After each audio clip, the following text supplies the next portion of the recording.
Contexto del texto.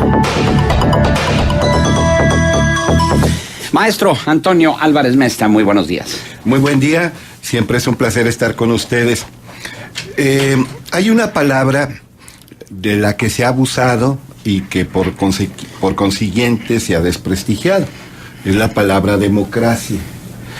Ahora, por ejemplo, con el advenimiento como titular del Poder Ejecutivo de la nación más poderosa del planeta, el señor Donald Trump, y ver que es consecuencia de un proceso electoral, de una democracia, hay quien habla pestes de la democracia. Por supuesto, a lo largo de la historia ha habido gente de sumo prestigio que habló en contra de la democracia. Uno de ellos, quizá el más importante, es el filósofo griego Platón, que déjame decirte que Platón tuvo y tiene admiradores en todo el orbe, y me parece muy bien. Aquí en México, por ejemplo, José Vasconcelos rememora cuando allá por 1909, Alfonso Reyes, Pedro Enríquez Ureña, el mismo José Vasconcelos, Antonio Caso, Carlos González Peña, se reunían a estudiar las obras de Platón, y platica que salían de la tertulia aquella. Pura neurona magna. Pura neurona magna, sí, puro genio. Y él sentía que volaba después de haber estado analizando los textos de Platón, con estos prohombres, con esta gente insigne. Pero Platón, que para Karl Popper, el autor del libro, Karl Popper, un libro medular que se llama La Sociedad Abierta y sus enemigos, es el precursor ideológico de todo totalitarismo, de todo sistema que quiere ejercer de manera absoluta el poder sin dar margen a la participación, sin permitir una genuina democracia. Platón escribió contra la democracia, es un hecho. Sus ricos diálogos, hay dos en particular, uno se llama La República, el otro se llama Las Leyes. Las Leyes es un tanto más moderado, es fruto de la etapa final de Platón, pero Platón decía que era tan tonto darle al pueblo la posibilidad de escoger al gobernante como poner, si estás en alta mar, en situación de peligro, con riesgo de naufragar, muere el capitán y le hace el mando a alguien simpático para sustituir al capitán que acaba de morir. Tienes que darle el mando al que mejor sepa de navegación, independientemente de cómo te caiga. No es el más simpático, no es el más popular, no es el más grato, pero es el que más sabe navegación. Para gobernar una nave en alta mar, un barco en el océano embravecido, se necesita alguien que sepa de navegación y que sea cabeza, que sea capitán. De ahí viene el término. Caput. De caput, cabeza. Si tú te sientes enfermo y tienes una enfermedad ciertamente grave, debes atenderte con la persona competente en la medicina. No vas con una persona agradable que te haga pasar un rato grato, pero que te da largas y no atiende el mal gravísimo que puede y seguramente cegará tu vida si no tomas las providencias. Entonces, no debemos escoger a los gobernantes por su facilidad de palabra, eso también lo dice en Gorgias, otro diálogo. No por su simpatía, por lo gratos que sean, sino por su capacidad, por su sabiduría. Los filósofos son los que están llamados a gobernar. Bien a bien nunca explica de manera detallada cómo se han de escoger a estos sabios que han de gobernar. Entonces, para él, la democracia es una forma perversa de gobierno, y él proponía la aristocracia en el sentido etimológico. Aristos, mejor, kratos, poder, el gobierno de los mejores, y aparte, un adjetivo, comunista. Aristocracia comunista. Comunista no en el sentido de Karl Marx, no en el sentido decimonónico para acá. No. Comunista en el sentido que las dos razas superiores, le llama raza de oro a los gobernantes, conformada por filósofos, por sabios, y la raza de plata, que son los militares, deben compartir la riqueza, deben tener un patrimonio común. La gente llana, las personas sencillas, sin recurso, que se conformen con el fruto inmediato de su trabajo y con la subsistencia.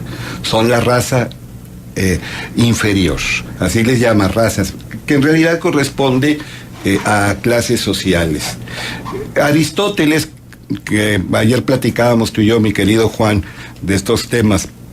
Aristóteles, discípulo de Platón, se le atribuye una frase que siempre se dice en latín, aunque él haya sido griego: amicus Platos et magis amica veritas. Amigo soy de Platón, pero soy más amigo de la verdad. Tuvo discrepancias importantes con su maestro, al que siempre veneró, al que recordó con gratitud, al que elogió una y otra vez, pero tuvo discrepancias muy fuertes. La frase que realmente escribió Aristóteles es: con sernos ambas muy queridas, la verdad y la amistad, un filósofo debe preferir siempre la verdad. Bueno, Aristóteles, a diferencia de Platón, considera que la democracia puede ser una buena forma de gobierno. Platón siempre es antidemócrata, Aristóteles defiende la democracia. Él dice, es una de las tres posibilidades que tenemos para un buen gobierno. Uno es la monarquía, otra es la aristocracia, otra es la democracia. Esencialmente la monarquía, una sola persona toma las decisiones importantes. Se supone que esa persona debe ser sabia y sensata. La aristocracia, un grupo de personas notables, probas, honestas, capaces, son las encargadas de la toma de decisiones importantes. ¿No necesariamente ricos? No necesariamente. Él no habla de plutocracia, él habla de aristocracia. Correcto. Aristocracia es el poder de los mejores. ¿En mejores en qué? En virtud. Pero entonces se trastocó el término. Se ¿sí? traicionó. Aristos viene a ser ¿qué? Aristos es el mejor. De lo mejor. De hecho, ayer te decía, mi querido amigo, Aristóteles, el mejor propósito, sí, mejor finalidad. Sí. Platón, su verdadero nombre no es Platón. Platón equivale a algo así como espaldón, el ancho de espaldas. Cultivó el ejercicio físico y la halterofilia por las escápulas que le llamamos omóplatos, la espalda prominente. Era musculoso en sus mocedades Platón. Su verdadero nombre, según nos dice Diógenes Laercio, que escribió La vida de los filósofos ilustres, su verdadero nombre era Aristócles, y Aristócles es el de la mejor gloria, es el verdadero nombre, aunque todos lo conocemos como Platón. Coleridge, un poeta y también filósofo británico, decía: todo ser humano, se dé cuenta o no, o es platónico o es aristotélico. Si tú eres idealista, si te interesa ante todo lo espiritual, si quieres lo inmarcesible, si quieres, andas en la búsqueda del infinito y de lo eterno, si tienes hambre de eternidad, ante todo eres platónico. También si eres romántico, enamorado, soñador, insisto, idealista. Eres aristotélico si eres pragmático, realista, tienes los pies muy puestos en la tierra y te interesa entender la circunstancia inmediata. Cuando te funciona más el hemisferio izquierdo del cerebro. Ahora, simplificando quizá en exceso esa teoría de Gazinanga que le valió el Nobel a este señor que habló de la especialidad de los hemisferios cerebrales: hemisferio izquierdo para el análisis, la lógica, el cálculo; el hemisferio derecho para la intuición, la creatividad, la imaginación. Pues podríamos decirlo así. Los platónicos predomina el hemisferio izquierdo, los aristotélicos el hemisferio derecho. A mí, insisto, me parece una sobresimplificación. Yo creo que a Aristóteles le funcionaban los dos y tenía un cuerpo calloso. Un cuerpo calloso espléndido. El cuerpo calloso, dicen los neurólogos, es lo que vincula los dos hemisferios. Entonces, por cierto, analizando el cerebro de Einstein, su cuerpo calloso tenía un notable desarrollo. Entonces él supo vincular los dos hemisferios. Acuérdate, ya lo hemos hablado aquí, mi querido Juan, genio de la física, pero tocaba el violín. Exacto. Era fanático de la música de Mozart, le gustaban las bromas, cultivó ambos hemisferios. Y no se diga Leonardo, ¿verdad? Claro, quizá el más completo, porque al mismo tiempo fue artista y científico. Leonardo da Vinci, el hombre total del Renacimiento. Pero faltaba una tercera forma de gobierno, según Aristóteles, y esta tercera forma de gobierno buena es la democracia. ¿Y la democracia en qué consiste? Aquí no importa si manda uno o un pequeño grupo, sino que las decisiones se toman por deliberación de la comunidad, pensando en el bien común. Aristóteles dice, la monarquía deja de buscar el bien común y se convierte en tiranía. La aristocracia deja de buscar el bien común y se convierte en oligocracia. El poder de pocos. Y la democracia deja de buscar el bien común y se convierte en oclocracia. Oclo significa populacho, chusma, plebe, y no habla tanto de la pobreza económica, que sin duda tiene que ver, sino más bien la miseria intelectual y la decadencia moral. Entonces, la democracia se puede convertir en oclocracia. Es un riesgo. Con todo, mi querido Juan, la democracia es un sistema imperfecto. Revisa la Constitución de nuestro país, la Constitución Política de los Estados Unidos Mexicanos, donde nos dice más que un régimen político, un sistema de gobierno, es una forma de vida que busca ante todo el constante mejoramiento en la vida del pueblo.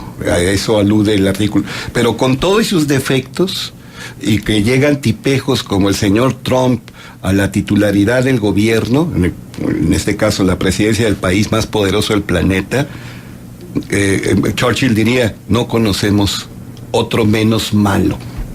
Otro valga, yo sé que es un error total sintáctico usar juntos dos adverbios, el menos peor, y pronunciándolo a la manera nuestra, menos peor, así con I en lugar de con E. Entonces, decía, la democracia es el peor de los sistemas, después de los demás. Y Winston Churchill lo dijo, que ganó el Premio Nobel de Literatura, que fue primer ministro de Inglaterra en los momentos más duros de la Segunda Guerra Mundial, y que una vez que los aliados están ya en la antesala del triunfo, hay un proceso electoral en Inglaterra, y quitan a Churchill.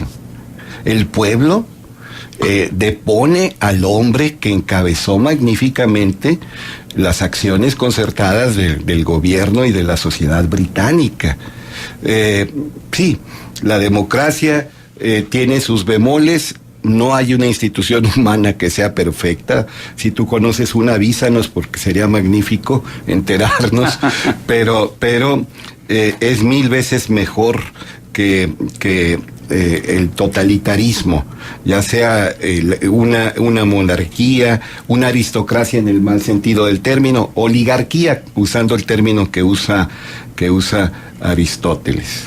Pero recuerdo que una persona decía, no voy a decir el nombre al aire, voy a decir nada más la anécdota de esta persona que decía, bueno, es que ya lo decía el propio Aristóteles, la democracia es el peor de los sistemas, y Aristóteles ponía como ejemplo a Cristo, que los judíos eligieron a Barrabás en lugar de a él para matarlo. Entonces, yo lo que le comentaba, nada más que, digo, hay que ubicarse un poquito en la historia, ¿no? Claro. Porque Aristóteles vivió 350 años antes de Cristo, en primer lugar, y en segundo, pues no era Aristóteles, no era Platón el que estaba en contra de la democracia. Completamente, qué bueno que le aclaraste el hierro tremendo en que estaba incurriendo. Pero de ahí viene el término barrabasada. ¿Y qué es una barrabasada? Pues una tontería que de manera colectiva se toma, con beneplácito de la mayoría se llega a una decisión.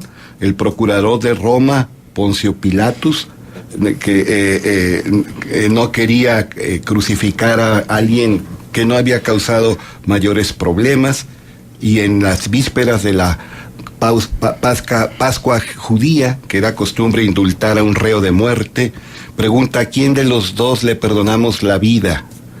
a Jesús, a Yeshua ben Yosef o a Barrabás. Un nombre pleonástico, porque Barrabás significa el hijo del padre.